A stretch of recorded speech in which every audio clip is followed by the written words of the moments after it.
ব্ৰহ্মা কি ব্ৰহ্মময় জীৱবিলাক এই জীৱবিলাক ঈশ্বৰৰ অংশ এই ঈশ্বৰৰ অংশ জীৱৰ কি হ'ব লাগিব বাহন বা আশ্ৰয় পৰমাত্মা হ'ব লাগিব এই পৰমাত্মাৰ এটা নাম হ'ল ৰাজহংস এই ৰাজহংস মানে হ'ল প্ৰাণপক্ষী এই প্ৰাণপক্ষী গৰুৰ পক্ষী বুলিও কোৱা হয় এইটো কাৰণে গৰুৰৰ স্কন্ধত কোন বহে বিষ্ণু বহে সকলোতে বাস কৰি থকা জগতৰ ঈশ্বৰ প্ৰাণৰ তত্ত্বত প্ৰতিষ্ঠা হৈ আছে এইটো কাৰণে বিষ্ণুৰ এটা নাম হ'ল গৰুৰ কেতু এই সৃষ্টিকৰ্তা ব্ৰহ্মাৰ বাহন কি ৰাজহংস এই ৰাজহংস মানে কি আত্মা এই আত্মাতে আশ্ৰয় লৈ আছে কি জীৱৰূপী পৰা প্ৰকৃতি আৰু দেহৰূপী অপৰা প্ৰকৃতি এইটো কাৰণে ব্ৰহ্মাৰে বাহন ৰাজহংস নহয় এই ব্ৰহ্মময় সকলো জীৱৰ আশ্ৰয় হ'ল ৰাজহংসৰূপী জগতৰ ঈশ্বৰ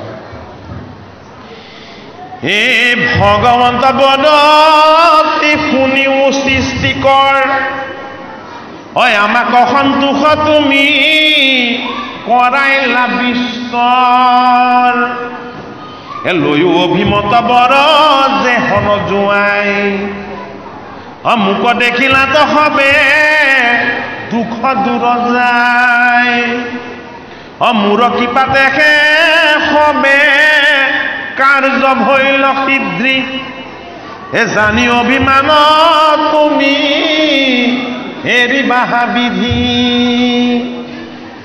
কৰিলা তো পইচা যিবা দেখালা হামুক এই সমস্তে মুহুক কৃপা এই সমস্তে মুহুৰ কৃপা আক জানিও ক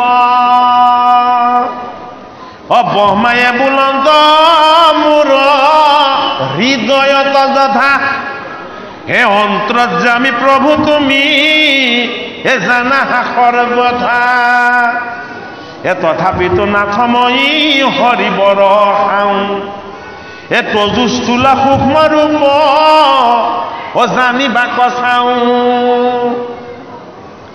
যিমতে জগত স্ৰজা পালন্তা সংহাৰা শিশৱ শক্তিয়ে নানা অৱতাৰ ধৰা শিশৱ জ্ঞানক মোক দিওক মাধৱ জগত সজীবু তেবে কৰিয়াই উৎসৱ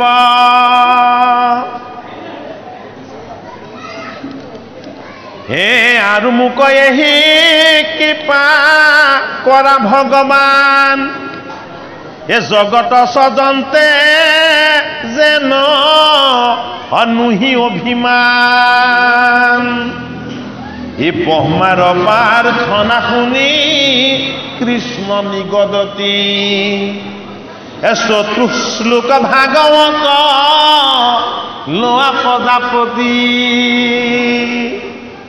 এ জগতৰ পূৰ্বে মই মাত্ৰ থাকো জান কাৰ্যৰ কাৰণ কিছু অনথাকিল আন মোকে মাত্ৰ দেখিও ক সৃষ্টিৰ মধ্যত দেখা শুনা মানে হবে মই বিচাৰত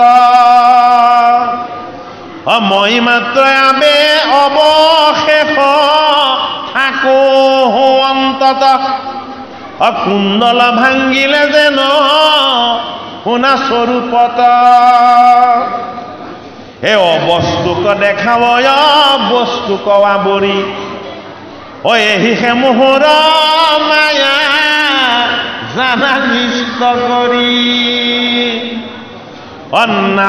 নথাকিতো দেখি যেন চন্দ্ৰমা দুটয় থাকিতো ৰাহুক যেন কেহু নেদেখয় এহিমতে মায়াৰ যায় ঈশ্বৰক আশাৰ বিষয় মাত্ৰ দেখাৱে জীৱক যেন মহাপঞ্চভূতে কৰি আনি বাস স্থাৱৰ জংগম সদা কৰয় প্ৰকাশ ময়ো সেইমতে আছো জগতকে ব্যাপী তাৰ গুণে দুখে মোক নুচোৱে তথাপি হেন মোক বিচাৰিবে সাধুৰ সংগত জ্ঞান বিজ্ঞান দেৱে হৈবে কবে কত শ্ৰৱণ কীৰ্তন মোৰ ৰহস্য ভগতি আকেশে কৰিবে মাত্ৰ যিহু একুমতি যিটো তনু তজু আকে কৰিছো বেকত এহি মোৰ ৰূপ জানি ৰূপ হৈলো সাৰ তত্ত্ব সৃষ্টি স্থিতি আদি মোৰ লীলাই অনুপাম ব্ৰহ্মণ্য শৰণ্য আদি গুণ আৰু নাম তজুৱাকে 4 শ্লোক কৈলো ভাগৱত মোৰ আশীৰ্বাদে সবে হৌক কণ্ঠাগ্ৰত সাৱধানে মনে মোৰ ধৰাই হিমত শ্ৰৱণ কীৰ্তন কৰা লোকত বেকত কৰি উপচাৰ মোৰ ভাগৱত গ্ৰন্থ লোকত বিদিত মাত্ৰ হুক ভক্তি পন্থ কৰায়ো ভকতি মোৰ আজ্ঞাশীৰে ধৰি অনায়াসে যাবে দেৱে সংসাৰ কতৰি মোৰ বাক্য ধৰা মাত্ৰ কৰি এক চিত্ৰ প্ৰজা স্বজন তেওঁ দেৱে নুহিবা মোহিত এই কথা ৰাজাতক সন্ত মুনি সুকে ব্ৰহ্মা কোৱা দেশ কৃষ্ণে কৰিয়া উৎসুকে প্ৰেম ভাৱে বিধি চাই আশা সিটো ধান লোক সমে কৃষ্ণে তৈতে ভৈলা অন্তৰ্ধান কৃষ্ণ কনে দেখিব মা প্ৰেমে ভৈলা বাউল কৃষ্ণ কৃষ্ণ বুলি গেৰি আন্ত যেন বাউল এখনে আছিলা মোক দেখা দিয়া স্বামী কৈ কগলা ঐ বন্ধু হেৰা মৰো আমি আৰণে দেখিব সিটো চন্দ্ৰমা বদন হৰি হেৰুৱাইল মোৰ অধিকতো জীৱন হে কৃষ্ণ পুনো মোক দিয়া দৰিখন এহি বুলি সুকে ব্ৰহ্মা কৰন্ত ক্ৰন্দন পাছে কত বেলেগ ধৈৰ্য কৰি লন্ত মন অদৃশ্য মূৰ্তিক পৰি কৰিলা বন্দনা কৃষ্ণই গাখীৰে ধৰি কৰিয়া যতন অনন্তৰে সৃজিলন্ত নানা প্ৰজাগণ পদ্মকলপত পায়া মহাভাগৱত কৰিলা বেকত আৰু ভকতি লোকত এই মতে আনন্দতে সিটো কল্প গল বৰাসকল পয়াসী এই উপসন ভৈল লোকক কৃপাই আহি নাৰদ মহন্ত প্ৰশ্ন কৰি ভাগৱত ব্যক্ত কৰি লন্ত দশোটা লক্ষণ কহে মহাভাগৱত হৰিষে লভিলা মুনি ব্ৰহ্মাৰ মুখত এ পৰম কি পালো ঋষি ভাগৱত পাই অ হৰি গুণ গাই আখি লন্ত পিতৃ ঠাই ও বিনা ধ্বনি শুনি ব্যাস আনন্দিত ভৈলা ও নারদ আসন্ত জানি আগবাঢ়ি গইলা অপনামী সাদৰে নিজ থানক আনিলা আসনে বহাই ৰঙে সৰগ ঘেউৰ চিলা এ তুষ্ট হৈ ঋষি আগে কুশল পুছিলা এ পৰম কৃপায়ে পাছে ভাগৱত কইলা অ নাৰদৰ বাক্য পিতৃ মনত ধৰিলা অ বাহস্কন্ধ ভাগৱত প্ৰেমে নিবন্ধিলা অ মোক পঢ়াই লন্ত মই পঢ়িবো তোমাক এ মহাপুৰুষৰ তুমি কিংকৰ সাক্ষাৎ এই বুলি শোকে ভাগৱত কৈবে লইলা অ ৮৯ অধ্যায় ইয়ৰ কথা গইলা এ নমো নমো কৃষ্ণ তজু অভয় চৰণে অকায় বাক্য মনে মই পখিলো শৰণে অ তোমাৰ মায়ায়ে আমি নিজ কৰ্মগতি অভমোহ যাৱতইতো সংসাৰে সম্প্ৰতি ও জন্মে জন্মে তাবে তজু নিজ ভকতৰ এ মিলুক প্ৰসংগ প্ৰভু অদিও এহিব এ ব্ৰহ্মাহৰ পুৰন্দৰ আদি দেৱগণে যিটো পদৰ চিন্তি নপাৱে যতনে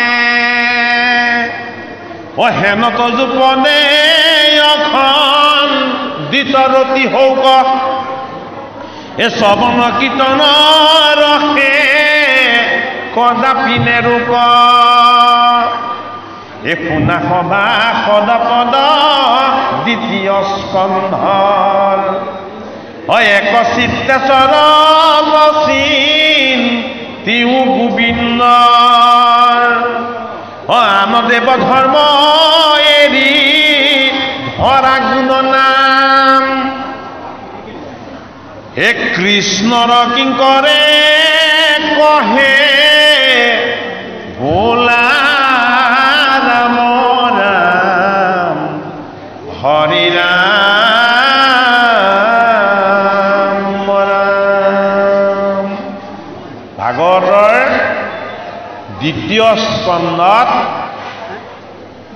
সুখদেৱ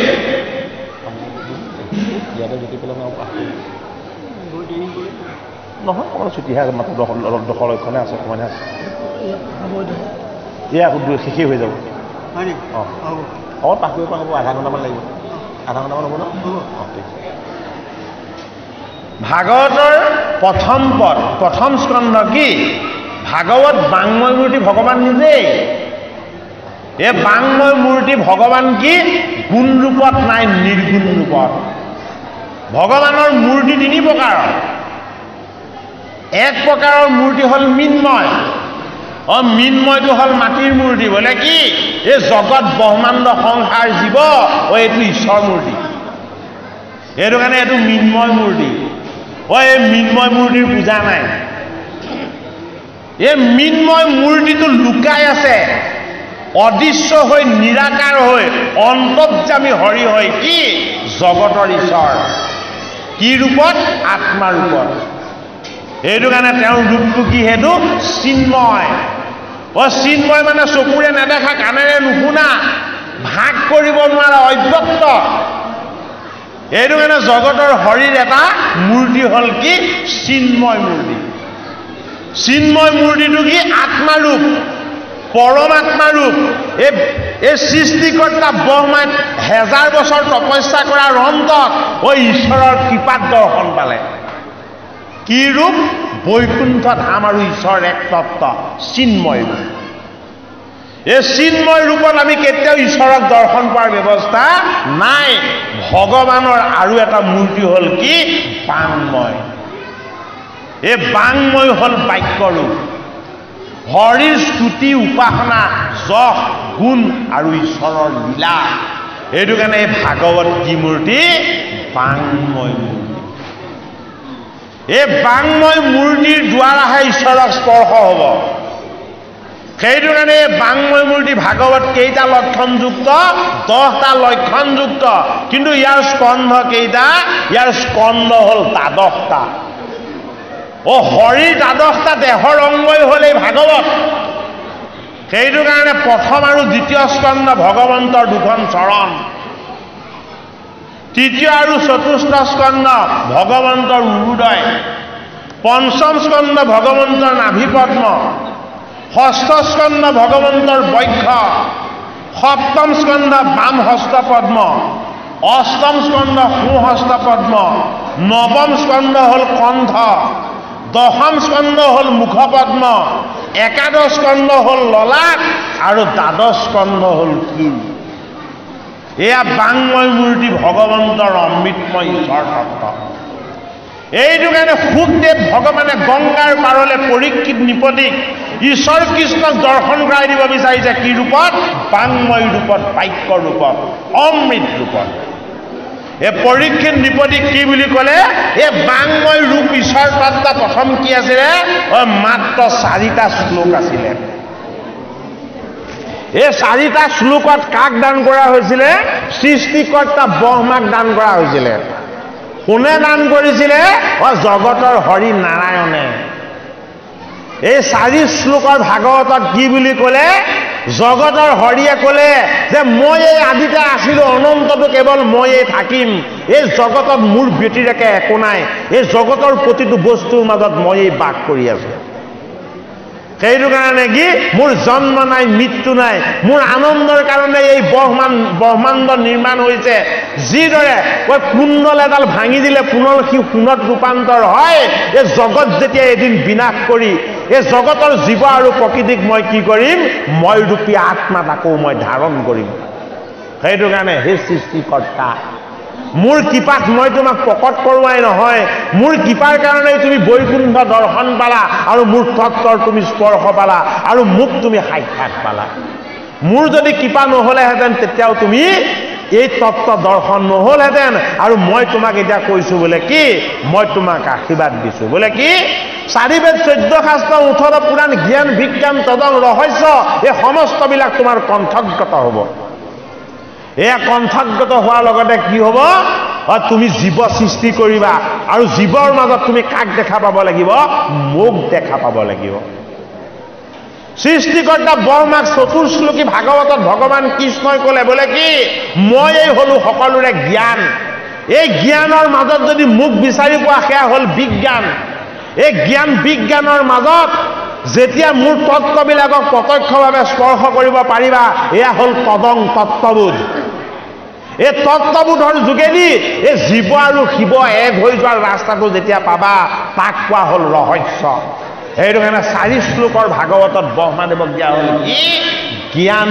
বিজ্ঞান তদং আৰু ৰহস্য গতিকে কলিৰ প্ৰজাক কি লাগিব কলিৰ প্ৰজাক লাগিব ৰহস্য এই ৰহস্যময় ঈশ্বৰৰ তত্ত্বই হ'ল কি এই বাংময় মূৰ্তি ভাগৱত এতিয়া পৰীক্ষিত নিপতিক গুৰু ভগৱান সুখদেৱে জনাই দিলে হেৰা পৰীক্ষিত সৃষ্টিকৰ্তা ব্ৰহ্মাই তোমাক সৃষ্টি কৰিছে কিহৰ কাৰণে তোমাৰ মাজত কৃষ্ণক দেখা পাব লাগিব মোৰ মাজত কৃষ্ণক দেখা পাব লাগিব জগতৰ হৰিয়ে বৰ দি থৈছে সৃষ্টিকৰ্তা ব্ৰহ্মাক বোলে কি তোমাৰ সৃষ্টিৰ মাজত মই প্ৰত্যক্ষ হ'ব লাগিব যেতিয়ালৈকে তোমাৰ সৃষ্টিৰ মাজত মই প্ৰত্যক্ষ নহম তেতিয়ালৈকে তোমাৰ কি হ'ব উদ্ধাৰ নহ'ব সেইটো কাৰণেই আমাৰ মাজত ঈশ্বৰক, আমাৰ বাহিৰতো ঈশ্বৰক আমি প্ৰত্যক্ষ কৰাৰ যি ব্যৱস্থা, এই ব্যৱস্থাই হ'ল ভাগৱত শাস্ত্ৰ।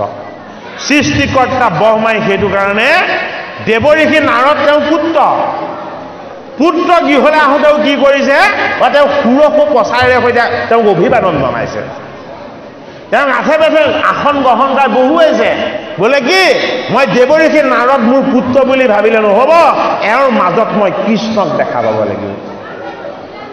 সেইটো কাৰণে সৃষ্টিকৰ্তা ব্ৰহ্মাক বৰ দিলে, জগতৰ হৰিয়ে কি বুলি, তোমাৰ যিমান সৃষ্টি আছে এইখিনি সৃষ্টি কৰাৰ পাছতো এই সৃষ্টিত তুমি মোহিত নোহোৱা। বোলে কিয় মোহিত নোহোৱা? মই হলো সকলোৰে মোহ দূৰ কৰি দিওঁতা, মই জগতৰ ঈশ্বৰ কৃষ্ণ। তোমাৰ সৃষ্টিৰ মাজত তুমি যেতিয়া মোক দেখিবা তেতিয়া আৰু তোমাৰ কেতিয়াও মোহ থাকিব নোৱাৰে। শব্দটো আহিব লাগিব, শব্দটো ইয়াত আহিব লাগিব, কৈ থাকক। আমাৰ প্ৰশ্ন হিচাপে প্ৰথম অধ্যায় পঢ়িছে, দ্বিতীয় প্ৰথম ভাগৱত আৰম্ভ হৈছে। ভাগৱতখন লিখিছে, এটা ভাগৱতখন কিয় লেখা হয়, কিয় লিখিবলগীয়া হয়? আমাৰ মনত সংশয় আছে। 7 দিন পঢ়াৰ পিছত পৰীক্ষিতে মুক্তি পালোঁ। আজি এদিন পঢ়ি বছাইগাঁৱৰ ৰাইজ মাতৃ ভাৱ বান্ধৱ সমস্ত আমি উপস্থিত আছোঁ। আমি মুক্তিপাতত নিব লাগিব। আমি কিয়লৈ যাম? ভাগৱত পঢ়িছোঁ হয়, আমি ব্যাখ্যা কৰি গৈ আছোঁ, মুক্তিপাতত আমি নিব লাগিব। নিব নোৱাৰিলেতো আমাৰ বুধা নহ'ব। অকল আপোনাৰ উপাধি নকওঁ, বহি আছোঁ, আমি আলোচনা কৰিয়ে আছোঁ, আইমাতিসকল বহি আছে, যুৱক যুৱতী বহিছে। যদি আমি ব্যাখ্যা নকৰোঁ, ভাগৱত কেতিয়া উদ্ভৱ হ'ল? প্ৰথম স্কন্ধত কৈছে, শুনিও ব্যাস তুমিয়ে পঢ়িলে সৰ্বনাশ। ব্যাসকে কৈছে নাৰদে, তুমিয়ে সৰ্বনাশ কৰিলা। আমাকো যদি কৈ দিয়ে আপোনালোকে ভাগৱত পঢ়ি সৰ্বনাশ কৰা, তেতিয়া কিবা এটা বাৰ্তাটো যাব লাগিব যুৱ সমাজলৈ, কিবা এটা বাৰ্তা যাব লাগিব আইমাতী সমাজলৈ। কাৰণ ব্যাসে কিয় লিখিবলগীয়া হ'ল? এই কথাটো অকণমান কওক ভাগৱতৰ কথা। যে আমি প্ৰথম আৰম্ভণিতে এই কথা কৈছোঁ যে ভাগৱত বিপৰীত গ্ৰন্থ। এয়া ভাগৱত গ্ৰন্থ নহয়, ভাগৱত শাস্ত্ৰ ৰূপত ভগৱান নিজে বুলি কৈছে। ভগৱান কৃষ্ণই একাদশ স্কন্ধত উদ্ধৱ মহন্তক কৈছে, কি বুলি কৈছে? মই আৰু মোৰ ভাগৱতৰ মাজত একো পাৰ্থক্য নাই, এক তত্ত্ব। সেইটো কাৰণে আমি বাংময় মূৰ্তি ভাগৱতৰ কথা কৈছোঁ। দ্বাদশ স্কন্ধযুক্ত ভাগৱতৰ লক্ষণ হ'ল 10টা। এই ভাগৱত বেদব্যাসে কিয় প্ৰণয়ন কৰিব লগা হ'ল? বেদব্যাসৰ প্ৰণয়নত যিখিনি ভুল আছিলে, তেওঁ নিজে কৰা ভুল, এই নিজে কৰা ভুলখিনি তেওঁ নিজে সংশোধন কৰিব লাগিব। সেইটো কাৰণে ভাগৱত কি? ভুলৰ সংশোধনৰ উপায়। বেদব্যাসৰ জীৱনৰ যিখিনি ভুল আছিলে সেইখিনি ভাগৱতত শোধন হৈছে। ভাগৱতত কোনে কোনে ভুল কৰিছে নাম ক'লে বহুত দীঘলীয়া তালিকা হ'ব। ভাগৱতত প্ৰথম ভুল কৰিছে পৰীক্ষিতে। কি ভুল কৰিছে? সোণৰ মুকুট পিন্ধি মৃগয়া কৰিবলৈ গৈছিলে। ভাগৱতত দ্বিতীয়তে ভুল কৰিছে কোনে? দ্বিতীয়তে ভুল কৰিছে কোনে? বেদব্যাসে। বেদব্যাসে প্ৰণয়নৰ যোগেদি সাগৰ ৰচনা কৰিলে। শাস্ত্ৰবিলাক প্ৰণয়না কৰিলে, তাৰ সুন্দৰ প্ৰচাৰ নহ'ল, শুদ্ধ বিচাৰবোধ নিদিলে। সেইটো কাৰণে ভুলৰ সংশোধন কোনে কৰালে? ভাগৱতৰ প্ৰথম স্কন্ধত ভুলৰ সংশোধন হৈছে বেদব্যাসৰ। কাৰ দ্বাৰা? দেৱঋষি নাৰদৰ দ্বাৰা। দেৱঋষি নাৰদে বেদব্যাসক ক'লে, তুমি কৃষ্ণৰ গুণ লীলা যশ এইবিলাকক তুমি আওকাণ কৰি তুমি বলি বিধান পূজা পাতল যাগ যজ্ঞ এই বেলেগ মাৰ্গবিলাক তুমি দেখুৱাই তুমি জগতকো নষ্ট কৰিলা, তুমিও নষ্ট হ'লা। সেইটো কাৰণে কি কৰিলে? হৰষিত মনেৰে বাম পাশত থকা মায়া মাতাক সোঁ পাশত থকা ভক্তি মাতাৰ শক্তিৰে দুৰ্বল কৰি মধ্যম স্থানত থকা হৃদয়ত কৃষ্ণক উপাসনা কৰি হৰিষিত মনেৰে বেদব্যাসে ভাগৱত গ্ৰন্থ প্ৰণয়ন কৰিলে। বেদব্যাসৰ ভুলৰ সংশোধন এই ভাগৱত শাস্ত্ৰ। ভাগৱতৰ ৪ৰ্থ স্কন্ধত ভুল কৰিছে কোনে? দক্ষই। দক্ষই কি ভুল কৰিলে? বৈষ্ণৱক অপমান কৰিলে। বৈষ্ণৱ আৰু বিষ্ণুৰ মাজত ভেদ দেখিলে। এইটো কাৰণে ভাগৱতৰ ৪ৰ্থ স্কন্ধত ভুল কৰি দেখুৱাইছে কোনে? দক্ষই। এই দক্ষৰ যজ্ঞলৈ তেওঁ জোঁৱায়ে শিৱ আহিলে আৰু শিৱক অপমান কৰিলে, গালি গালাজ পাৰিলে। এতিয়া ভাগৱতত ভুলৰ সংশোধন হৈছে কাৰ? দক্ষৰ। দক্ষই কি কৰিলে? আকৌ পুনৰ দক্ষক জীয়াবৰ কাৰণে কৈলাশ ধামৰ পৰা শিৱক মাতি অনা হ'ল।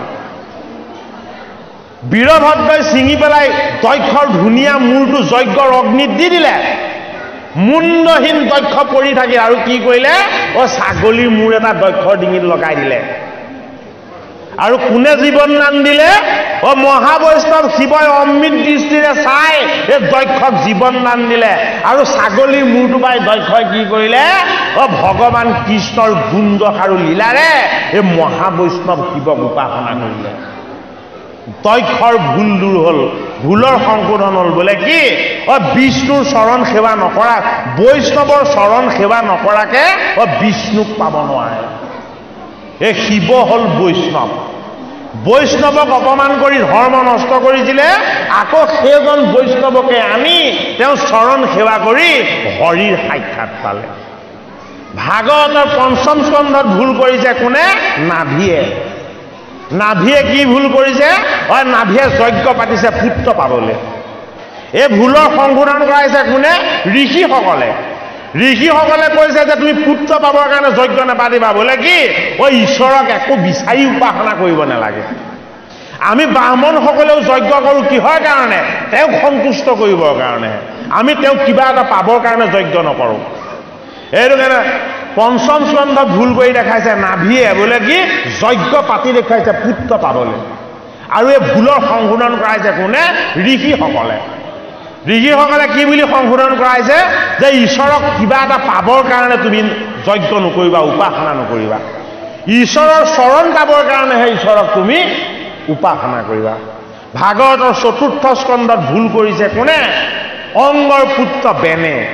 বেনে ঋষিসকলৰ হাক বচন নেমানিলে। কি হাক বচন নেমানিলে?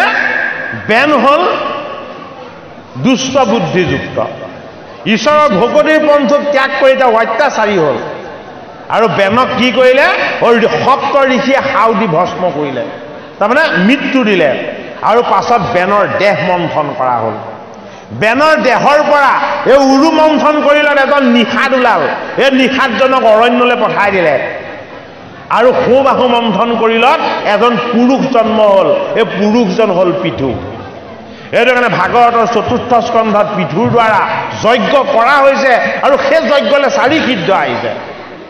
যি ৪ সিদ্ধক জয় আৰু বিজয়ে বৈকুণ্ঠৰ দুৱাৰত বহিত কৰিছিল, অপমান কৰিছিল, পৃথু ৰূপেৰে এই মৈত্ৰলৈ জগতৰ হৰি যেতিয়া নামিলে, সেই ৪ সিদ্ধৰ চৰণ ধোৱালে। ৪ সিদ্ধৰ চৰণৰ জল পৃথু ৰজাই শিৰত লৈ ঈশ্বৰৰ আশীৰ্বাদ বিচাৰিলে। অৰ্থাৎ বৈকুণ্ঠ ধামত হোৱা ভুলৰ সংশোধন ভাগৱতৰ ৪ৰ্থ স্কন্ধত পৃথু ৰজাই নিজে কৰি দেখুৱালে। ভাগৱতৰ ৪ৰ্থ স্কন্ধৰ অন্তিমত দিয়া আছে কি? পুৰঞ্জন উপাখ্যান। এই পুৰঞ্জন উপাখ্যানৰ যোগেদি প্ৰাচীনবহী ৰজাই তেওঁ যাগ যজ্ঞ আৰু বলি বিধানৰ যোগেদি স্বৰ্গ পাম বুলি যি আশা কৰি আছিলে, এই আশাটো যে ভুল, এই কথাটো দেখুৱালে কোনে? দেৱঋষি নাৰদৰ দ্বাৰা। প্ৰাচীনবহী ৰজাৰ ভুলৰ সংশোধন হ'ল ক'ত? ভাগৱতৰ ৪ৰ্থ স্কন্ধত। ভাগৱতৰ ৭ম স্কন্ধত ভুলৰ সংশোধন হৈছে কাৰ? দৈত্যসকলৰ। দৈত্যসকলক শিক্ষা দিছিলে কোনে? সন্ধামক কয়। কি শিক্ষা? বামানয় শিক্ষা। এই বামানয় মানে বন্ধনকাৰী, বামানয় মানে সুখৰ বিদ্যা। আৰু প্ৰহ্লাদে কি কৰিছিলে? সেই ভুলটোৰ সংশোধন কৰাইছিলে। প্ৰহ্লাদে কি শিক্ষা দিছিলে? ঈশ্বৰ শিক্ষা দিছিলে, ভাগৱত শিক্ষা দিছিলে, ভগৱন্তৰ শিক্ষা দিছিলে। এইটো কাৰণে ৭ম স্কন্ধত ভুলৰ সংশোধন হৈছে কাৰ? দৈত্যসকলৰ। দৈত্যসকলৰ বামানয় শাস্ত্ৰক নস্যাৎ কৰি প্ৰহ্লাদে মুখ্যৰ সাধনতকৈও শ্ৰেষ্ঠ এই ঈশ্বৰ তত্ত্বৰ ভকতিৰ জ্ঞানৰ প্ৰচাৰ কৰিছে ভাগৱতৰ ৭ম স্কন্ধত। এই ভাগৱত শাস্ত্ৰৰ কথাকেইটা বাপজনাই ক'বলৈ কোৱাৰ কাৰণে তোৰ কথাকেইটা আমি কৈছোঁ যে ভাগৱতত ভুল সংশোধন কৰা হৈছে। ভাগৱতৰ অষ্টম স্কন্ধত ভুল কৰিলে কোনে? গজেন্দ্ৰই। গজেন্দ্ৰই উন্মত্ত হৈ কাকো নমনা হ'ল আৰু হ্ৰদত গৈ কি কৰিলে? কেলি কৰিলে। পাছত গাহৰ মুখত পৰিলে। গাহ আৰু গজেন্দ্ৰ এই দুইটাকে উদ্ধাৰ কৰিলে কোনে? জগতৰ হৰিয়ে। এই গজেন্দ্ৰ হ'ল আমাৰ অহংকাৰ, গাহ হ'ল অহংকাৰৰ পৰা উৎপত্তি হোৱা পাপ। এই গাহ আৰু গজেন্দ্ৰ আমাৰ লগতে লাগি আছে। অষ্টম স্কন্ধত সেই কথা দেখুৱালে। সেইটো কাৰণে ষষ্ঠ স্কন্ধটো ঢাকি কৈছিলে। ষষ্ঠ স্কন্ধত ভুল কৰিলে কোনে? যমে। ষষ্ঠ স্কন্ধত ভুল কৰিলে কোনে? যমৰ দূতে। আৰু এই ভুলৰ সংশোধন কৰাইছে কোনে? চাৰিজন বৈষ্ণৱে, চাৰিজন সিদ্ধই।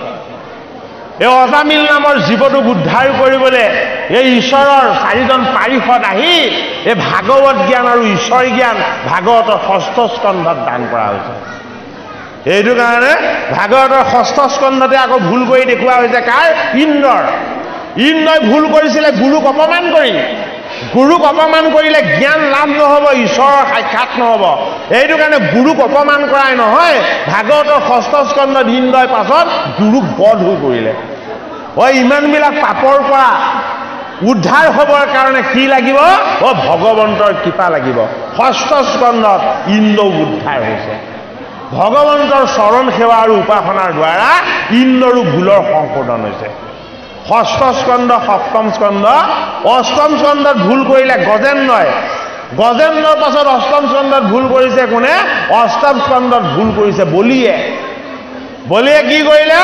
বলিয়ে 100 নম্বৰ যজ্ঞটো পাতিছে স্বৰ্গখন পাৰ্মানেণ্ট হ'বৰ কাৰণে। বলিৰ যজ্ঞলে জগতৰ হৰি বামন ৰূপত গৈ বলিৰ পৰা দান লোৱাৰ চলেৰে বলিক কলৈ পঠালে? বলিক পুতললৈ পঠালে। অষ্টম স্কন্ধত ভুল আৰু মায়া দূৰ হৈছে কাৰ? সত্যব্ৰত ৰাজা। সত্যব্ৰত ৰাজাৰ মায়াৰ ভ্ৰম দূৰ হৈছে অষ্টম স্কন্ধত। অষ্টম স্কন্ধত ঈশ্বৰে কি ৰূপ ল'লে? মৎস্য ৰূপ ল'লে। মৎস্য ৰূপৰ তত্ত্বৰে হৰিয়ে এই সত্যব্ৰত ৰাজাক হৰিৰ মায়াটো দেখুৱালে। হৰিৰ মায়াতকৈ ডাঙৰ বস্তু এই জগতত একো নাই, সেইটোও বুজালে। অষ্টম স্কন্ধলৈ প্ৰত্যক্ষ কৰিলে বিষ্ণুৰ মায়া। কোনে? মহাবৈষ্ণৱ শিৱই। জগতৰ হৰিয়ে নাৰীৰ ৰূপ লৈ, মোহিনীৰ ৰূপ লৈ এই শিৱক পাহাৰ ভৈয়াম সকলোকে দৌৰাই ফুৰিলে। আৰু শিৱয়ো পাৰ্বতীক শিকালে বোলে কি? মই জীৱহে, ঈশ্বৰ নহয়। জীৱ পৰাপগিৰি মই ঈশ্বৰৰ নিয়ন্ত্ৰণত আছো। এই বিষ্ণুৰ মায়াই মোকো দৌৰাব পাৰে। এইটো কাৰণে অষ্টম স্কন্ধত অমৃত মন্থনৰ অন্ত হৈছে কি হয়? এই শিৱৰ মোহিনী ৰূপ দৰ্শন কৰি ভগৱান বিষ্ণু। এইদৰে ভাগৱতত ভুল কৰিছে কোনে? ইন্দ্ৰই। ক'ত কৰিছে? দশমত। দশমত ইন্দ্ৰই ভুল কৰিছে। কি ভুল কৰিছে? দশমত ইন্দ্ৰই ভুল কৰিছে জগতৰ হৰি কৃষ্ণৰ প্ৰভাৱ নেজানি গোবৎস আৰু গোকুলবাসীক উপদ্ৰৱ কৰিবৰ কাৰণে 7 দিন 7 ৰাতি বৃষ্টিপাত কৰিছিলে। আৰু জগতৰ হৰি কৃষ্ণই কি কৰিলে? নিজৰ শক্তি আৰু সামৰ্থ্যৰে গোবৰ্ধন ধাৰণ কৰি ইন্দ্ৰৰ মহ ভংগ কৰিলে, অহংকাৰ দূৰ কৰিলে। গতিকে দশম স্কন্ধত ভুলৰ সংশোধন হৈছে ইন্দ্ৰৰ। আৰু কি হৈছে? ইন্দ্ৰৰ অহংকাৰ দূৰ হৈছে। ভাগৱতত ভুলৰ সংশোধন হৈছে কাৰ? বৃন্দাবনৰ গোপীৰ। বৃন্দাবনৰ গোপীয়ে কৃষ্ণৰ কান্ধত উঠিবলৈ বিচাৰিছিল। আৰু কি হ'ল? কৃষ্ণ অন্তৰ্ধান হৈ দিলে। অন্তৰ্ধান হোৱাই নহয়, কৃষ্ণই গোকুল ত্যাগ কৰিলে, মথুৰাত থাকিলেগে। বিৰহ আৰু বেদনাত গোপী থাকিব নোৱাৰা হ'ল। আৰু এই গোপীৰ ভুলৰ সংশোধন আৰু উদ্ধৱৰ জ্ঞানৰ অহংকাৰ, এই দুইটা বস্তু দূৰ হৈছে ক'ত? ভাগৱতৰ দশম স্কন্ধত। কেনেকৈ দূৰ হৈছে? উদ্ধৱে কৃষ্ণসকলৰ, গোপীসকলৰ ভকতি দেখি, কৃষ্ণৰ প্ৰেম দেখি, কৃষ্ণৰ মূৰ্তি হৃদয়ত ধ্যান কৰি নিৰাকাৰ কৃষ্ণক সাকাৰ ৰূপত, সাকাৰ কৃষ্ণক নিৰাকাৰ ৰূপত দুইটা তত্ত্বত দেখুৱাই দিলে। এইটো কাৰণে উদ্ধৱৰ জ্ঞানৰ অহংকাৰ দূৰ হ'ল ক'ত? ভাগৱতৰ দশম স্কন্ধত। ভাগৱতৰ দশম স্কন্ধতেই জৰাসন্ধ বধ হৈছে, পুতনা, চক্ৰবাত, অঘাসুৰ, বকাসুৰ, এই অসুৰবিলাকৰ বিনাশ হৈছে। ভগৱান কৃষ্ণৰ অষ্টমহিয়সীৰ লগত বিবাহ, 16,100 ভাৰ্যাৰ লগত বিবাহ আদি তত্ত্ব এই দশম স্কন্ধত আছে। বোলে কি?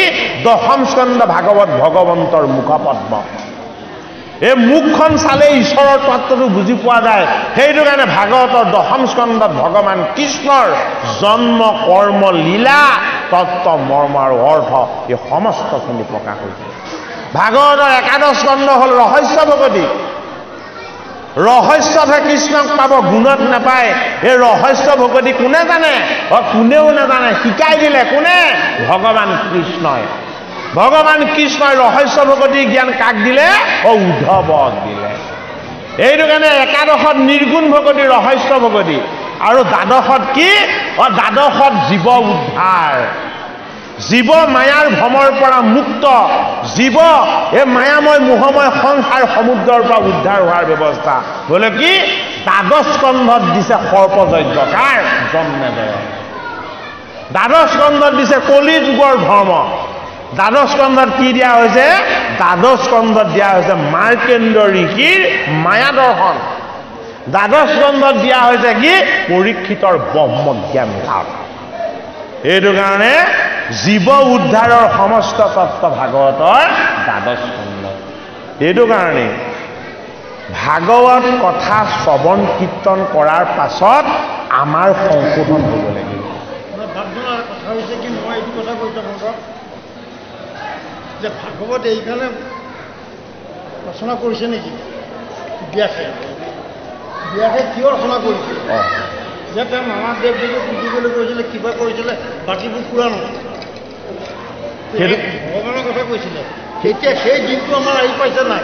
আমি ভগৱান চাই বছৰত কেৱলে মাত্ৰ হৰিত শৰণ সৃষ্টি আমাৰ দেৱক ভজন জানিবা কথা সৃষ্টি নলয় হৰি তাৰ বেলেগ বেলেগ চিন্তা কৰিব পোৱাৰ কাৰণে ভাগৱত লিখিবলগীয়া হ'ল। এতিয়া আমাৰ সেই দিনটো আহি পৰিছে। ভাগৱত হ'ল ব্যাসৰ ভুলৰ সংশোধন। আমাক ভাগৱতৰ পৰা ঈশ্বৰৰ জ্ঞান লৈ আমি হৰিক ভকতি কৰি আমি যাতে উদ্ধাৰ হ'ব পাৰোঁ, সেই উপায়টোহে আমাক ভাগৱতে দিছে। সেইটো কাৰণে জীৱ উদ্ধাৰ বা জীৱ তাৰণৰ উপায় হ'ল কি? এই শ্ৰীমদ ভাগৱত। আৰু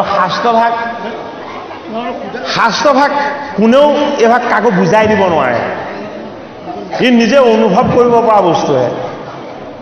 শ্ৰৱণ কীৰ্তন কৰিলে, ভগৱন্তৰ কথা শুনিলে বা কীৰ্তন কৰিলে তাৰ পৰা কি হ'ব? তাৰ পৰা তাৰ আমি পুণ্য ভাগ লাভ হ'ব। সেইটো কাৰণে ৰহস্য ভকতিলে আমি যাব লাগিব। যেতিয়ালৈকে আমি ৰহস্য ভকতিলে যাব নোৱাৰিম, তেতিয়ালৈকে আমি ভগৱন্ত কৃষ্ণৰ যি পৰিপূৰ্ণ কৃপা, এই কৃপা আমি লাভ কৰিব নোৱাৰিম।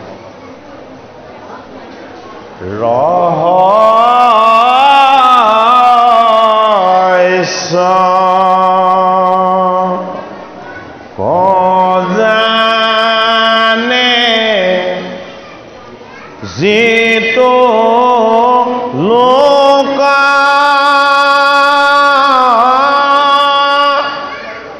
সতত কীৰ্তন কৰে মোক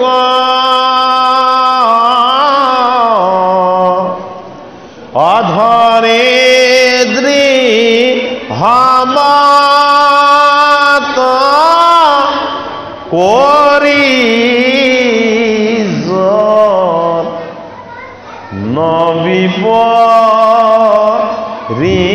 নবিপৰীত হে মোৰ সৰ্বোত্তম দুই পাৱে হে কৰে নমস্কাৰ ভক্তি ভাৱে অতাৰ মোৰ এৰি না কলা চিন অতাৰ মোৰ এৰি না কলা চিত জ্ঞান কাৰ পৰা লাভ হয়? গুৰুৰ পৰা। বিজ্ঞান বোলে কি গুৰুৱে দিয়া যি ঈশ্বৰৰ তত্ত্ব ইয়া হ'ল বিজ্ঞান। এই বিজ্ঞানৰ পৰা কি হয় বিজ্ঞানৰ পৰা তত্ত্বৰ পৰিচয় হয় তত্ত্ববোধ জাগ্ৰত হয় সেইটো কাৰণে তাক কি বুলি কোৱা হয় তাক কোৱা হ'ল তদং। তদং মানে হ'ল তত্ত্ব জ্ঞান বা তত্ত্ববোধ। তত্ত্ববোধত কি আছে তত্ত্ববোধত ৰহস্য আছে যিটো কোনেও জানিব নোৱাৰে। তত্ত্ববোধত ৰহস্যময় ঈশ্বৰ লুকাই আছে যিটো কোনেও পাব নোৱাৰে। এইটো কাৰণে পাণ্ডৱৰ নাতি পৰীক্ষিত গংগাৰ পাৰত সুখদেৱ গুৰু ভগৱানে কি দিছে ৰহস্য দিছে। এই ৰহস্যৰ মাজত যিটো লুকাই আছে ৰহস্য এই ৰহস্য জ্ঞানটো দিছে বোলে কি কৃষ্ণক পূজা কৰা কৃষ্ণৰ গুণ গোৱা কৃষ্ণক উপাসনা কৰা আৰু কৃষ্ণৰ কথা শ্ৰৱণ কীৰ্তন কৰা। সেইটো কাৰণে ৰহস্য মানে কোনেও নজনাটো ভাগৱত শাস্ত্ৰৰ কোনেও নজনাটো জনাইছে বোলে কি কৃষ্ণৰ নাম গুণ শ্ৰৱণ কীৰ্তন কৰিলে জীৱ উদ্ধাৰ হ'ব। সেইটো কাৰণে ভাগৱতত ভগৱান কৃষ্ণৰ তেওঁ ভকত বৈষ্ণৱৰ এই সমস্তবিলাকৰ কি কৰা হৈছে ঈশ্বৰ প্ৰাপ্তিৰ ৰাস্তাটো আমাক দেখুৱাই দিয়া হৈছে ভগৱান কৃষ্ণৰ গুণ কীৰ্তনৰ দ্বাৰা। এতিয়া গুৰু ভগৱান সুখদেৱে ভাগৱতৰ প্ৰথম স্কন্ধত প্ৰৱেশ হৈ দ্বিতীয় স্কন্ধত সুকে কি কৰিলে পৰীক্ষিতক ভাগৱতৰ কথা ক'লে ব্ৰহ্মাদেৱে কেনেকৈ পাইছিলে আৰু তাৰ পাছত এতিয়া কি ক'ব ভাগৱতৰ 10টা লক্ষণ বাকী পুৰাণবিলাকৰ 5টা লক্ষণ। ভাগৱত হ'ল পুৰাণ সূৰ্য ভাগৱত হ'ল মহন্ত পুৰাণ। সেইটো কাৰণে ভাগৱতৰ লক্ষণ কেইটা 10টা। এ শুকমুনি নিগদতি শুনা ৰজা মহামতী এ কহু ভাগৱতৰ লক্ষণ অপুৰুষৰ পায়া দৃষ্টি হে উপজয়ী কাৰণ সৃষ্টি তাকে স্বৰ্গ বোলে ধূজন। এতিয়া ভাগৱতৰ এটা লক্ষণ কি স্বৰ্গ ভাগৱতৰ এটা লক্ষণ কি বিসৰ্গ ভাগৱতৰ এটা লক্ষণ স্থান ভাগৱতৰ এটা লক্ষণ হ'ল পোষণ ভাগৱতৰ এটা লক্ষণ হ'ল উতি ভাগৱতৰ এটা লক্ষণ হ'ল মনন্তৰ। এইবিলাক ভাগৱতৰ লক্ষণ। এতিয়া ভাগৱতৰ প্ৰথমটো লক্ষণ হ'ল স্বৰ্গ। স্বৰ্গ মানেনো কি সুখদেৱে কৈছে ভাগৱতৰ প্ৰথম লক্ষণ হ'ল স্বৰ্গ বোলে কি জগতৰ হৰিৰ ইচ্ছা হ'ল বোলে কি এই ব্ৰহ্মাণ্ড নিৰ্মাণ কৰি ব্ৰহ্মাণ্ডত তেওঁ বিনোদ কৰিবলৈ এই ব্ৰহ্মাণ্ড নিৰ্মাণ কৰি ব্ৰহ্মাণ্ডত বিনোদ কৰিবলৈ আনন্দ কৰিবলৈ হৰিৰ যিটো ইচ্ছা সেইটো কোৱা হয় ভাগৱতৰ প্ৰথম লক্ষণ স্বৰ্গ। এই ব্ৰহ্মাবাদী নানামত স্ৰজে চৰাচৰ যত ইহাকে বিসৰ্গ বুলি জান ৰজাদেৱ দৈত্য যাক পাইলা মহামৰ্যদাক ইটো লক্ষণৰ স্থান। ভাগৱতৰ এটা লক্ষণ হ'ল স্বৰ্গ আমি ক'লো এটা লক্ষণ হ'ল বিসৰ্গ। বিসৰ্গ মানে কি যে ব্ৰহ্মা আদি এই সৃষ্টিকৰ্তাই এই জগতৰ সৃষ্টিৰ কথাবিলাক যিটো অংশত প্ৰণয়ন হৈছে সেইখিনি কোৱা হ'ল কি বুলি বিসৰ্গ বুলি। ভগৱান কৃষ্ণৰ ভকত বৈষ্ণৱ আৰু তেওঁ যিসকল অনুগামী আছে সেইসকলৰ গুণ যশ আৰু তেওঁলোকৰ কথা যি অংশত কোৱা আছে ভাগৱতৰ সেই লক্ষণক কোৱা হৈছে কি বুলি স্থান বুলি। এই মহাপাপী ভক্ত হয় তাকো কৃষ্ণ নিষ্ঠা ৰয় জানা ৰাজা এইটো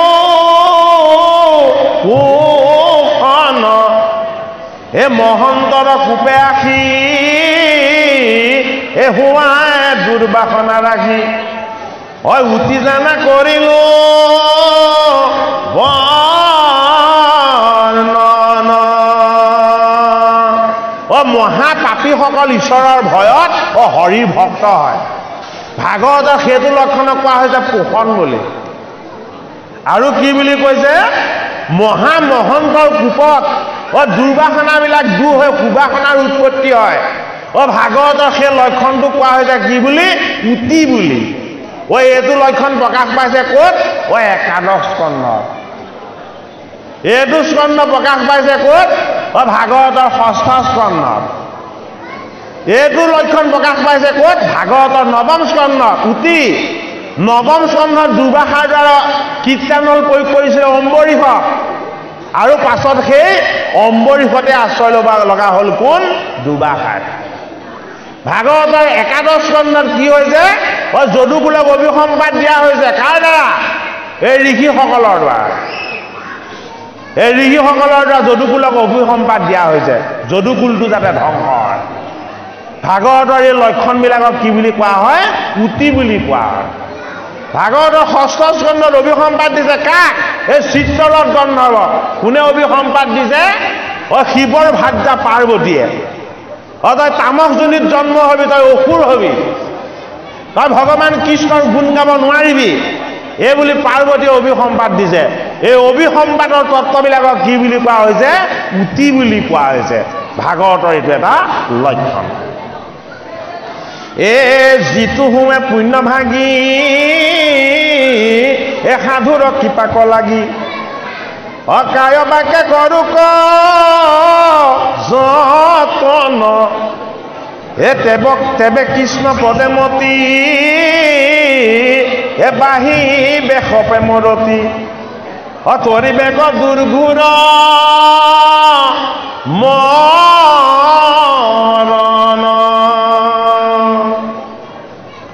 হে মনু মনু মনু মনু পুত্ৰ আসম্বাৰ ধৰ্ম হয়। হে মনন্দৰ ইহাকে গুলয় হে বিষ্ণু বৈষ্ণৱৰ কথা হে প্ৰকৃতি কহয় অযথা হয়। এহি দুই খানক হয় হে জগত উদৰে ধৰি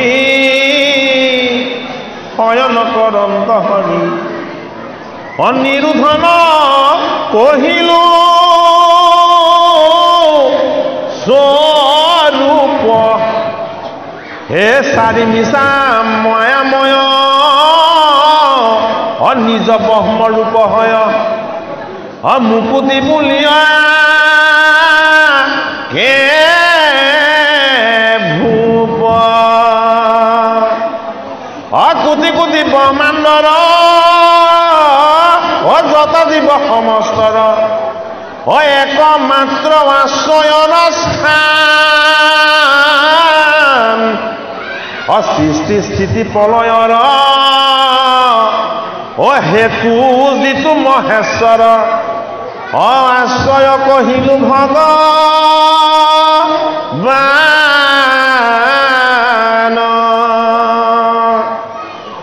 শ্ৰী ভাগৱতে হি দশোটা লক্ষণ কহে এতে কেহে মহন্ত পুৰাণ হে আন পুৰাণত পাঞ্চ লক্ষণক কহে সাঞ্চ এতে কতে অল্প জান শুকনেবে এহি বুলি মানুহ নানা কথা তুলি আশ্ৰয়ক বুজাইলা ৰাজাত নিপদিক কৰি নায়া কহন্ত যে সংক্ষেপীয়া শুনিও ক ৰাজা বিষ্ণুৰাত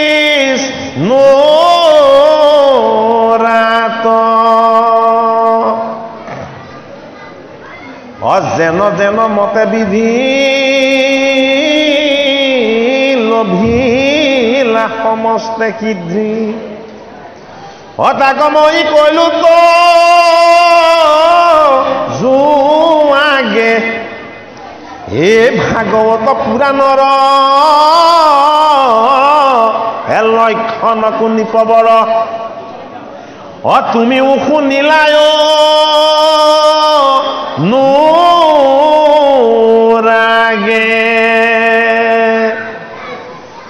সৃষ্টিৰ প্ৰকাৰ যত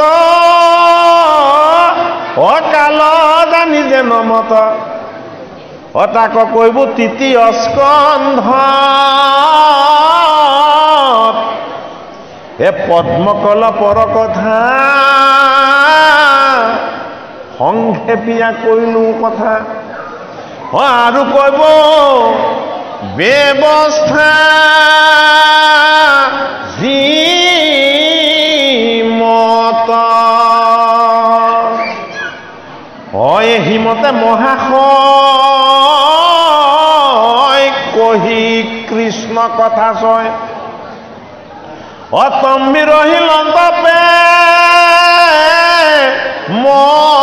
ভাবে তপৰে মহাযশী পুচন্ত হৌন কৰিহি সুত মহন্ত ৰথাৱে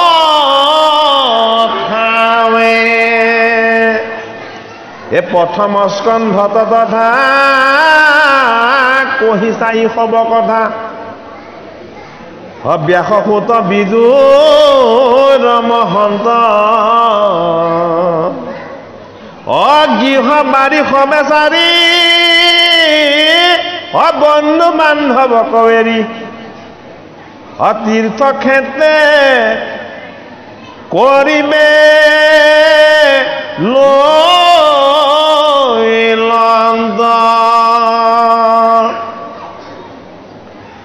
মৈত্ৰেয় সহিতে তান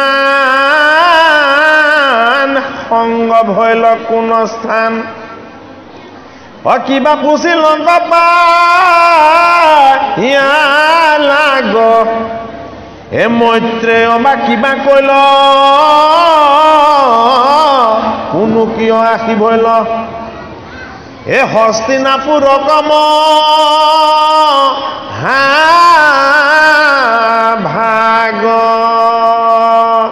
ভাগৱতৰ 10টা লক্ষণ বাকী 17 পুৰাণৰ 5টা লক্ষণ এইটো কাৰণে ভাগৱত পুৰাণক কি বুলি কোৱা হয় মহন্ত পুৰাণ বুলি কোৱা হয় মহন্ত মানে কি মহান ঈশ্বৰৰ মহান তত্ত্ব য'ত আছে সেয়া হ'ল মহন্ত এইটো কাৰণে মহান ঈশ্বৰ কৃষ্ণৰ যশ গুণ আৰু লীলাৰ কথা এই ভাগৱতত আছে ভাগৱতৰ 2য় স্কন্ধৰ অন্তত আমাক পদে জনালে কি এই ভাগৱত প্ৰথমতে কাৰ দ্বাৰা আৰম্ভ হৈছে সূতৰ দ্বাৰা সূতে ক'ত কৈছে এই ভাগৱত নৈমিষ ক্ষেত্ৰত কাক কৈছে সৌনক আদি 28 সহস্ৰ ঋষি গতিকে ভাগৱত য'ত কোৱা হয় সেয়া হ'ল নৈমিষ ক্ষেত্ৰ বোলে কি নেমিৰূপী ব্ৰহ্মাৰ সৃষ্টিৰ ব্ৰহ্মময় মায়াৰ শক্তি তাত প্ৰৱেশ নহয় এইটো কাৰণে নৈমিষ ক্ষেত্ৰ মানে কি নেমি নামৰ এপাত অস্ত্ৰ ব্ৰহ্মাই পঠিয়াইছিলে এই নৈমিষ ক্ষেত্ৰলৈকে সেই অস্ত্ৰপাত আহিলে আৰু নৈমিষ ক্ষেত্ৰত সেয়া প্ৰৱেশ হ'ব নোৱাৰিলে বোলে কি ব্ৰহ্মাৰ মায়াৰ শক্তি নৈমিষ ক্ষেত্ৰত প্ৰৱেশ নহয় ব্ৰহ্মাই সৃষ্টি কৰিবৰ কাৰণে ভাগৱতৰ 3য় স্কন্ধত আমাক দিব পঞ্চপৰ্বা অবিদ্যাৰ আশ্ৰয় লৈছিলে এই পঞ্চপৰ্বা অবিদ্যা জীৱৰ লগতো থাকে কিন্তু য'ত ভাগৱত কথা শ্ৰৱণ কীৰ্তন কৰা যায় এই অবিদ্যাবিলাক তাত দূৰ হয় এইটো কাৰণে নৈমিষ ক্ষেত্ৰত সৌনক ৰূপী সহস্ৰ ঋষিয়ে এই সুদৰূপী অকুলিঞ্জনৰ পৰা কি কৰিছে ভাগৱত ভগৱন্তৰ কথা শ্ৰৱণ কৰিছে এই ভাগৱত শ্ৰৱণ কৰিছে কোনে জীৱৰূপ পাণ্ডৱৰ নাতিৰূপ এই জীৱন পৰীক্ষা দিবলৈ অহা এই জীৱৰূপী পৰীক্ষিতে ক'ত এই গংগাৰ পাৰত গংগা মানে কি গংগা মানে হ'ল ভকতি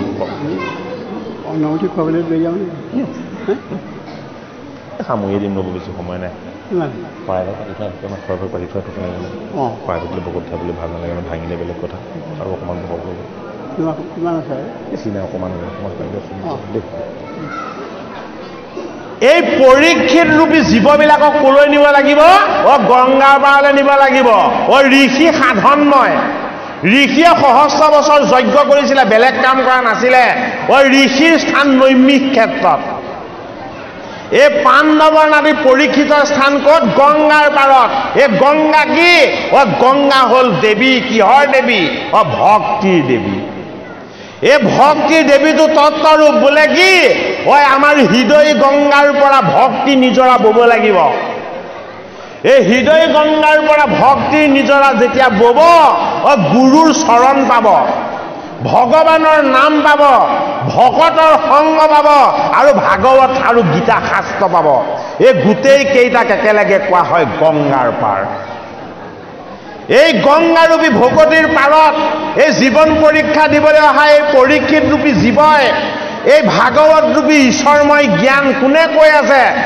আত্মাৰূপী সুকে কৈ আছে সেইটো কাৰণে আমি শুনি আছো আত্মাৰূপী সুকে কৈ আছে সেইটো কাৰণে আমি কি কৰিছো এই ভগৱন্তৰ স্পৰ্শ পাইছো এইটো কাৰণে পৰীক্ষিত ৰূপী জীৱই আত্মাৰূপী সুখৰূপী গুৰুৰ চৰণত যেতিয়ালৈকে শৰণ নল'ব আশ্ৰয় নল'ব তেতিয়ালৈকে এই জীৱ উদ্ধাৰ নহ'ব এই অমৃতময় কথা ব্যাসনন্দন দুজন এজন হ'ল সুখ আৰু ইজন হ'ল বিদুৰ সুখ অৰণ্যৰ গৰ্ভত জন্ম আৰু বিদুৰ কাৰ গৰ্ভত জন্ম দাসীৰ গৰ্ভত জন্ম বিদুৰ কি বিদুৰ আমাৰ জীৱ এই জীৱৰূপী বিদুৰে কাক আশ্ৰয় ল'ব লাগিব এই মৈত্ৰেয়ৰূপী আত্মাত আশ্ৰয় ল'ব লাগিব এইটো কাৰণে ভাগৱত মৈত্ৰেয়ৰ আশ্ৰমত গৈ কোনে শ্ৰৱণ কৰিছে এই বিদুৰে শ্ৰৱণ কৰিছে বিদুৰ কি বিদুৰ যমৰজা আছিলে আগৰ জন্মত এজন বৈষ্ণৱ এই বিষ্ণুৰ অংশ জীৱই মৈত্ৰলৈ আহি দাসীৰ গৰ্ভত যদি কেনেবাকে এই নৰ হৈ জন্ম লয় মৈত্ৰেয় স্বৰূপ গুৰুৰ চৰণ ভজি মৈত্ৰেয়ৰ চৰণ সেৱা কৰি এই কৃষ্ণৰ গুঞ্জক আৰু লীলাৰ কথা শ্ৰৱণ কৰিলেহে এই জীৱৰূপী বিদুৰ উদ্ধাৰ হ'ব তাৰ আগতে বিদুৰে কি কৰিছিলে একাদশ তীৰ্থ কৰিছিলে একাদশ তীৰ্থ কৰাৰ পাছত কাক লগ পালে কৃষ্ণৰ বান্ধৱ উদ্ধৱক লগ পালে উদ্ধৱক লগ পাই বিদুৰে জিলু জিলু বুলি ক'লে বোলে কিয় ইমান দিনে মই মৰি আছিলো বোলে কিয় মোৰ সংগত কৌৰৱ আছিলে এই কৌৰৱ মই বৃত্তিবিলাকৰ পৰা মই কি হৈ আছিলো যান্ত্ৰণাত ছটফটাই কষ্ট পাই আছিলো হে পানৰ কৃষ্ণৰ বান্ধৱ উদ্ধৱ তোমাক যেতিয়া লগ পালো এই কৌৰৱবিলাকৰ পৰা আৰু মই এতিয়া মুক্ত হলো বোলে কি মই যি গলো যেতিয়ালৈকে ভকতৰ সংগ নাপাব ভগৱানৰ নাম নাপাব এই ভগৱান কৃষ্ণৰূপী ঈশ্বৰৰ সংগ এই ভকতৰ ওচৰত যেতিয়ালৈকে নেপাব এই জীৱৰূপী বিদুৰ তীৰ্থৰূপেৰে তীৰ্থতে ভ্ৰমণ কৰি থাকিব লাগিব অন্তিমত আমাৰ পদৰ যোগেদি সেই কথাই জনাইছে যে এই মৈত্ৰেয় হিতে টান এই সংগ ভৈলা কোন স্থান কিবা পুচিল নন্ত লাগ এ মৈত্ৰেয় বা কিবা কৈল পুন কিয় আশী ভৈল হস্তিনাপুৰ ৰকম ভাগ ভাগৱতৰ তৃতীয় স্কন্ধ ইয়াৰ পাছতে আৰম্ভ হ'ব দ্বিতীয় স্কন্ধ কোনে শ্ৰৱণ কৰিব তৃতীয় স্কন্ধ আটাইতকৈ জটিল সৃষ্টিৰ ৰহস্য সৃষ্টিৰ ৰহস্য কেতিয়াও কোনেও জানিব নোৱাৰে সৃষ্টিৰ ৰহস্যটোৱে দেহাই শুনিব নোৱাৰে এই সৃষ্টিৰ ৰহস্য কোনে শুনিব লাগিব দেহাতকৈ শ্ৰেষ্ঠ পৰা প্ৰকৃতিৰ জীৱ সেইটো কাৰণে সৃষ্টিৰ ৰহস্য কোনে ক'ব আত্মাই ক'ব আত্মা হ'ল মৈত্ৰেয় এই আত্মাৰূপী মৈত্ৰেয় কাক ক'ব এই জীৱৰূপী বিদুৰক ক'ব এইটো কাৰণে ভাগৱতৰ তৃতীয় স্কন্ধ অনাদি পাতন কোনে শ্ৰৱণ কৰিব বিদুৰে শ্ৰৱণ কৰিব আৰু ক'ব কোনে আত্মাৰূপী গুৰু মৈত্ৰেয়ই ক'ব ভকত ছজন আত্মাৰূপ বৈষ্ণৱ 12জন ঈশ্বৰৰ অংশৰূপ অংশ আৰু আত্মাৰ মাজত পাৰ্থক্য আছে 12 জন বৈষ্ণৱ আৰু 6 জন ভকত মুঠ তত্ত্ব 18টা 18 পুৰাণত সেয়াই আছে 18 যুগ সম্বলিত গীতাত সেয়াই আছে 18 পৰ্বযুক্ত মহাভাৰততো সেয়াই আছে এইটো কাৰণে 6 জন ভকত আৰু 12 জন বৈষ্ণৱ এই 18টা তত্ত্বৰে আমি কি হ'ব লাগিব উদ্ধাৰ হ'ব লাগিব এইটো কাৰণে গীতা হ'ল 18 যুগ সম্বলিত আৰু ভাগৱত হ'ল 12 স্কন্ধযুক্ত 18টো পুৰা কৰিছে ক'ত গীতাত 12টো পুৰা কৰিছে ক'ত ভাগৱতত এইটো কাৰণে গীতাত কি আছে গীতাত ভগৱান কৃষ্ণৰ শ্ৰীমুখৰ বাণী কৃষ্ণ প্ৰত্যক্ষ হৈ আছে ভাগৱতত কি আছে ভাগৱতত কৃষ্ণ আছে কিন্তু পৰোক্ষ হৈ আছে এইটো কাৰণে ভাগৱত হ'ল ভক্তিৰ শাস্ত্ৰ আৰু গীতা হ'ল কি জ্ঞান ভক্তি আৰু বৈৰাগ্যৰ তত্ত্ব অমৃতময় ঈশ্বৰৰ এই তত্ত্ব কথা ভাগৱতৰ 3য় স্কন্ধত এতিয়া বন্দনা প্ৰলয় প্ৰকৃতি মন ভুৱন সৃষ্টি আদি 3য় স্কন্ধত আৰম্ভ হ'ব আমি সমস্ত সেৱকীৰ আজ্ঞা আজিৰ এই কৃপালু ভকত বৈষ্ণৱসকলৰ আশীৰ্বাদ লৈ অনুষ্ঠান ভাগৰ সামৰণিৰ সময় হৈছে বুলি আমাক সেৱকী সমস্তই জনাইছে গতিকে আপোনাৰ সব ভকত বৈষ্ণৱৰ আজি আমি আজ্ঞা লৈ এই হৰি সেৱাৰ আসন ভাগত আমি বহিছিলোঁ গতিকে আপোনাৰ সব ভকত বৈষ্ণৱৰ আজ্ঞা হওক যাতে আজি এই অনুষ্ঠান ভাগ আমি সামৰণিৰ ফালে এতিয়া যাব পাৰোঁ হে দুষ্টৰ্য বান্ধৱ যত কিবা হেতু এৰিলন্ত অকহিও তাহাৰ কাৰণ হে বৈষ্ণৱৰ কথা চয় শুনিবাক যোগ্য হয় ইহে আহা আমা সাৰম ধন আশ্ৰয় আমাৰ ভাগ তোমাক পাইলো লাগ কৃষ্ণ কথা কহিও বান্ধৱ এই সংসাৰৰ যত তাপ এৰাই তাকো বাপ শুনি হৰি চৰিত্ৰ উৎসৱ হে শৌনকৰ প্ৰশ্ন শুনি সুত মহাশয় অপ্ৰশংসীয়া বুলিলা বচন কৃষ্ণ কথা মহাৰত্ন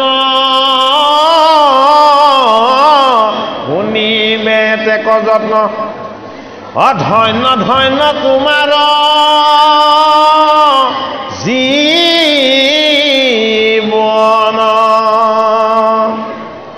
হে তুমি পুছিলা হাজত পৰীক্ষিতো হিমত হে সুকে আগে পুছিলা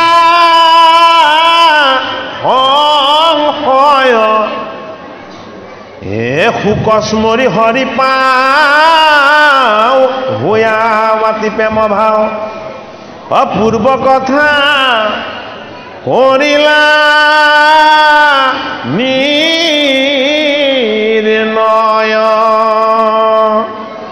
হে পৰীক্ষিত মহাভাগে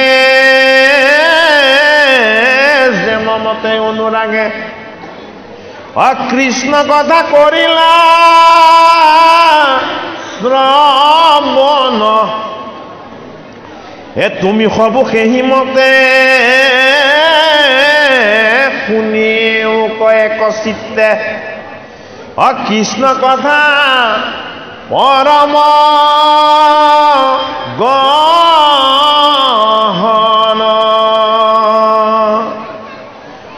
এহি বুলি সুত সন্ত প্ৰেমে তম্ভীৰ হিলন্ত কৃষ্ণৰ চৰণে দিয়া মতি দ্বিতীয় স্কন্ধৰ যথা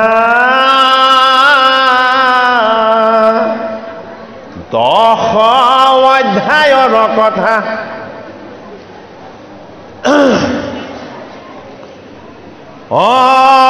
সিমানে ভৈলা সমা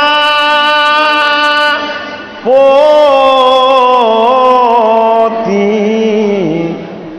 হৰিনাম হে ৰাম ৰাম ৰাম অপৰীক্ষিত মহাভাগে যেন মতে অনুৰাগে কৃষ্ণ কথা কৰিলা শ্ৰৱণ হে তুমি সব সেই মতে শুনিও কয় চিত্তে কৃষ্ণ কথা পৰম গহন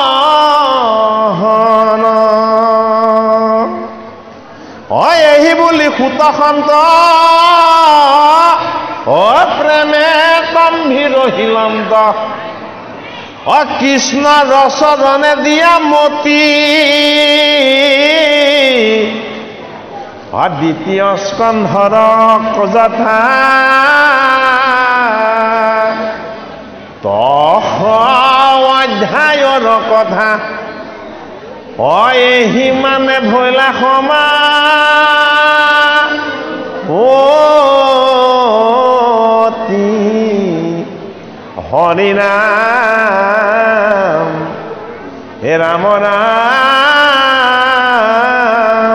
ৰাম ভাগৱতৰ অকণমান তত্ত্ব কৈ আমি অনুষ্ঠান সামৰণি মাৰিছোঁ ভাগৱত শাস্ত্ৰভাগ পদবন্ধে নিবন্ধন কৰি জগতগুৰু শ্ৰীমন্ত শংকৰদেৱ আৰু তেওঁৰ অনুগামী বিষ্ণু ভাৰতী ৰামচৰণ দ্বীজ ইত্যাদি বৈষ্ণৱসকলে শাস্ত্ৰভাগ আমাক দিছে এই শাস্ত্ৰভাগৰ বিশেষত্ব হ'ল ভাগৱত শুকে কৈছে কাক পৰীক্ষিতক কিন্তু শাস্ত্ৰভাগ আৰম্ভ হৈছে কাৰ দ্বাৰা সূতৰ দ্বাৰা এই শাস্ত্ৰভাগ আৰম্ভ হৈছে কাৰ দ্বাৰা সূতৰ দ্বাৰা সূত কোন সূত হ'ল শুকৰ শিষ্য শাস্ত্ৰভাগ কাৰ দ্বাৰা আৰম্ভ কৰা হ'ল শিষ্যৰ দ্বাৰা আৰম্ভ কৰা হ'ল কাক আগস্থান দিয়া হ'ল গুৰুক আগস্থান দিয়া হ'ল নে শিষ্যক আগস্থান দিয়া হ'ল ভাগৱত শাস্ত্ৰই শিষ্যক আগস্থান দিছে গুৰুৰ স্থান ক'ত গুৰুৰ স্থান আটাইতকৈ ওপৰত কিন্তু শিষ্যক কিয় আগস্থান দিয়া হ'ল শিষ্যই যাক স্মৰণ কৰে সেইজন ভগৱান সেইটো কাৰণে গুৰুৰূপী ঈশ্বৰৰ চৰণ চিন্তা কৰি ভাগৱত আৰম্ভ কৰে কোনে শিষ্যই কিন্তু ভাগৱত কাৰ দ্বাৰা আৰম্ভ হ'ল বেটেৰী শেষ হ'ল নেকি সেইটো কাৰণে ভাগৱত আৰম্ভ হ'ল সূতৰ মুখপত্নে শুকদেৱে যদিও ভাগৱত গংগাৰ পাৰত পৰীক্ষিতক কৈছে শুকৰ শিষ্য হ'ল সূত উগ্ৰসভা সূত অকুলিন বুলি তেওঁক কোৱা হৈছে হয়নে বাৰু অকুলিন বুলি কোৱাটো এটা তত্ত্বহে হয়নে বাৰু যে ভাগৱত যি শ্ৰৱণ কীৰ্তন কৰে সি কুলীন হৈ যায় ভাগৱত শ্ৰৱণ কীৰ্তন নকৰিলে সকলো অকুলীন হৈ থাকে সেইটো কাৰণে যেতিয়ালৈকে ভাগৱত শ্ৰৱণ কীৰ্তন কৰা নাই সূতো অকুলীন আছিলে কিন্তু ভাগৱত শ্ৰৱণ কীৰ্তন কৰাৰ পাছত সূত কি হৈ গ'ল কুলীন হৈ গ'ল কাৰণ হৰি নামে জাতি অজাতি একো বিচাৰ নকৰে হৰি নামেই হ'ল ঈশ্বৰৰ আচল তত্ত্ব এতিয়া ভাগৱতৰ দ্বিতীয় স্কন্ধত ভগৱন্তৰ ভাগৱতৰ দ্বিতীয় স্কন্ধত ভাগৱতৰ 10 লক্ষণ ক'লে ভাগৱতৰ প্ৰথম স্কন্ধত শুকদেৱৰ প্ৰৱেশ হ'ল অৰ্থাৎ গুৰুৰ প্ৰৱেশ নহ'লে এই ঈশ্বৰৰ উপাসনা নহ'ব ভাগৱতৰ প্ৰথম স্কন্ধত গুৰুৰ প্ৰৱেশ হৈছে আৰু দ্বিতীয় স্কন্ধত কি হৈছে গুৰুৱে ঈশ্বৰৰ তত্ত্ব কৈছে বোলে কি ভাগৱত 10 লক্ষণযুক্ত এই 10 লক্ষণযুক্ত ভাগৱতৰ তত্ত্ব ক'ত বিৰাজমান হৈ আছে আমাৰ কায় বাক্য আৰু মনত বিৰাজমান হৈ আছে আমাৰ ইন্দ্ৰিয় কেইটা একাদশ ইন্দ্ৰিয় মনক বাদ দিলে আমাৰ ইন্দ্ৰিয় 10টা এই 10টা ইন্দ্ৰিয়ক আত্মামুখী ঈশ্বৰৰ ফালে আমি নি মন ইন্দ্ৰিয়ক আমি কি কৰিব লাগিব কায় বাক্য আৰু মন ঈশ্বৰত এক কৰাব লাগিব এই কায় বাক্য আৰু মন ঈশ্বৰত এক কৰি আমি হৰিৰ উপাসনা কৰিবলৈ অভ্যাস কৰিব লাগিব ভাগৱতৰ 2য় স্কন্ধই ভাগৱত শাস্ত্ৰৰ 10 লক্ষণ আমাক জনালে আৰু 3য় স্কন্ধত এতিয়া কি হ'ব সৃষ্টিৰ ৰহস্য ভেদ হ'ব এই কি পালো গুৰুমূৰ্তি ভকত বৈষ্ণৱ আই তথা শিশু সমস্ত বৈকুণ্ঠৰ কল্পতৰু ভাগৱত শাস্ত্ৰৰ কোনেনো পাঠ ব্যাখ্যা বা পৰ্যালোচনা কৰিব পাৰে এই শাস্ত্ৰই ভগৱানৰ ৰূপ ভগৱানৰ কথা কোনে জানি শেষ কৰিব বা কোনেনো কিমান জানিব পাৰে বুজিব পাৰে কিন্তু ভাগৱত শাস্ত্ৰই আমাক এটা সিদ্ধান্ত দিছে ভগৱানক আমি কোৱাৰ যিটো ব্যৱস্থা এই ব্যৱস্থাটোৱে হ'ল হৰিৰ গুণ নাম শ্ৰৱণ কীৰ্তন গতিকে আজি আপোনাৰ হবে এই 3 ঘণ্টা 7 মিনিট সময় বিৰামহীনভাৱে একান্তভাৱে অমৃতময় ভাগৱত কথা শ্ৰৱণ কৰিলে গতিকে আপোনালোকক আমি আমাৰ কৃতজ্ঞতাৰ প্ৰণাম জনাইছোঁ আৰু অনুষ্ঠান ভাগৰ ইমানেই সামৰণি সেৱা কৰিছোঁ জয় ৰাম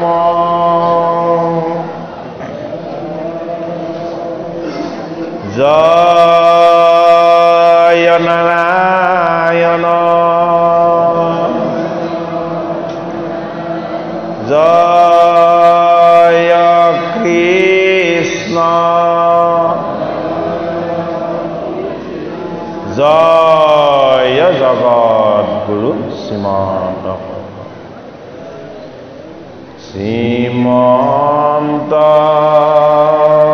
শংকৰ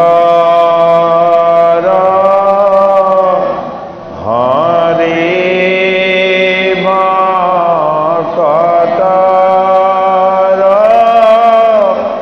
জান যেন কল্প